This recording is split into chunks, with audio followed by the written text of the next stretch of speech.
বাড়া মারবো না থেকে পুজো দেবো নাকি? এই বোকাচোদাকে আমি সেই থেকে বলছি ওটা আমার মাল, ওর দিকে তুই নজর দিবি না। আরে তোর না তা না শুনে আমার উপরে চোটপাট করছে। চালাক কোনো সময় যদি দেখি তুই আমার আর ওর মাঝখানে ঢুকেছিস, তারপরে দেখ আমি তোর কি হাল করি। আরে তুই কার কথা বলছিস আর কিসের কথা বলছিস কিছুই তো বুঝতে পারছি না। তোদের মধ্যে কি না কি হয়েছে তার জন্য তুই ক্লাবের নতুন সদস্য গায়ে এইভাবে হাত তুললি? লেওরা ঠিকই আছে, যেমন কর্ম তেমন ফল। এই কাজটা কিন্তু তুই একদম ঠিক করলি না ফুটো। বাড়া আমার গায়ে তুই হাত তুললি তো এর ফল তুই পাবি দেখ। লেওরা 2 দিনের মধ্যে যদি আমি মালটাকে পটাতে না পারি তাহলে আমার নামও কালু না, তুই মিলিনি। বালছি না বাল হরিদাস পাল, তুই বালছি না বিঘা।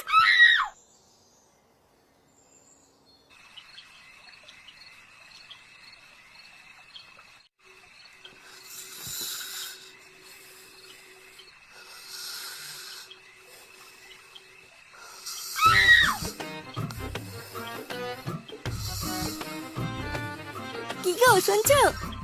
হ্যাঁ গো। হ্যাঁ, আর তুমি কি ঘুমিয়ে পড়লে নাকি? এই ঘুমাবো না তো কি মাঝরাতে বসে হ্যান্ডেল মারবো? এত রাতে গান পিয়াদি না করে তুমি ঘুমাও।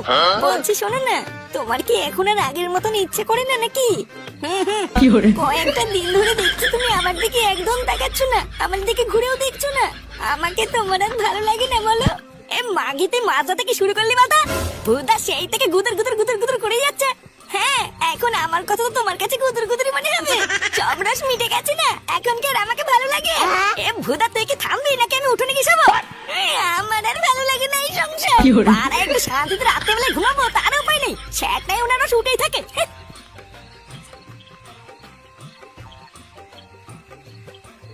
বাবা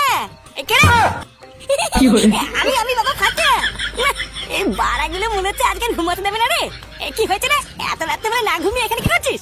হ্যাঁ, আমি এখানে শুবো। এখানে শুবি মানে? বাড়া এখানে কেন শোয়ার জায়গা নেই, যা দাদুর কাছে গিয়ে শোকে।